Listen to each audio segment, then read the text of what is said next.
L'avancée terrestre ainsi que la campagne de l'air meurtrière russe continuent en Ukraine. Les frappes ont fait au moins 4 morts et plusieurs blessés dans la population civile samedi matin. Les premiers sondages de sortie des urnes sont tombés en Irlande. Les 3 plus grands partis ont tous remporté 20% des voix. Le pays se dirige vers une nouvelle coalition.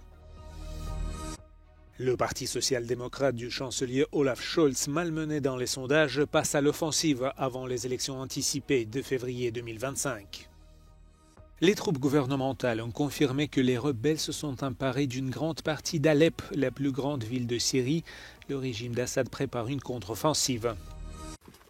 L'avancée terrestre ainsi que la campagne de l'air meurtrière russe continuent en Ukraine. Les frappes sur Mirnograd dans la région de Donetsk, sur la banlieue de Kherson ainsi que dans la région de Dnipro ont fait au moins 4 morts et plusieurs blessés dans la population civile samedi matin. L'armée de l'air ukrainienne a annoncé que le pays avait été attaqué par 10 drones russes, dont 8 ont été abattus au-dessus des régions de Kiev, Tcherkassy, Kirovograd, Dnipro et Kherson.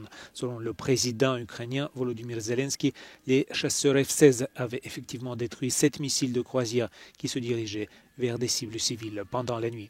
Dans le même temps, les analystes du projet Deep State ont signalé que les Russes avaient occupé 3 localités dans la région orientale de Donetsk. Le ministère russe de la Défense a quant à lui déclaré que 11 drones ukrainiens avaient été abattus par les systèmes de défense aérienne du pays. La veille, les services de renseignement de la défense ukrainiens ont réussi à frapper 3 systèmes radars russes dans la Crimée annexée. Les sondages officiels de sortie des urnes aux élections parlementaires irlandaises suggèrent que les 3 plus grands partis ont remporté des parts à peu près égales des voix et que le pays se dirige vers un nouveau gouvernement de coalition. Selon le sondage Ipsos publié à la fin du scrutin, le parti de centre-droit Fine Gael était en tête avec 21% des voix. Son partenaire de coalition de centre-droit au sein du gouvernement sortant, Fianna Fáil, a obtenu 19,5% des voix. Le Sinn Féin de centre-gauche a lui obtenu 21,1% des voix. Bien que le Sinn Féin puisse devenir le plus grand parti de la Chambre basse du Parlement, qui compte 174 sièges, il pourrait avoir du mal à trouver des partenaires de coalition pour former un gouvernement.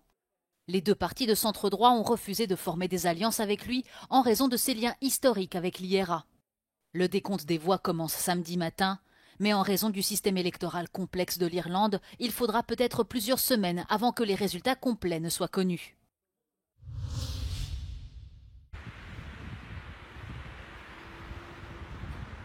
Chancellor Scholz's Social Democrat Party kicked off the election campaign on Saturday with a so-called victory conference.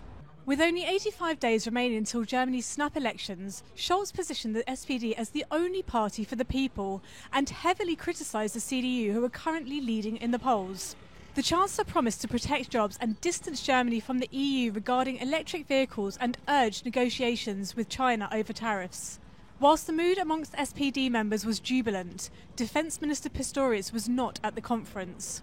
Despite the party's social media team coming under fire for its aggressive campaign, it seems that the party has now gone on the offensive in a bid to hold on to votes, with the CDU and AfD parties leading in Germany's latest polls. Liv Stroud, in Berlin, for Euronews. Les forces armées syriennes ont confirmé samedi que les troupes rebelles avaient réussi à s'emparer d'une grande partie de la ville d'Alep, tuant des dizaines de soldats, et se préparent à une contre-attaque. Des milliers d'insurgés syriens ont percé les lignes de défense du gouvernement autour de la plus grande ville du pays vendredi, ne rencontrant qu'une faible résistance de la part des formations gouvernementales, ce qui constitue un revers majeur pour le président Bachar al-Assad. L'attaque surprise a été menée par des rebelles islamistes et a bouleversé les lignes de front de la guerre civile syrienne qui a débuté en 2011. C'est la première fois que les troupes gouvernementales affrontent les rebelles à Alep depuis 2016, lorsque le président Assad a repris le contrôle de la ville. Les insurgés sont entrés dans le quartier ouest de la ville après avoir envoyé des dizaines de villages au sud de la ville depuis mercredi. L'avancée de vendredi dans Alep fait suite à des semaines de violence à bas bruit, y compris des attaques du gouvernement sur les zones tenues par l'opposition.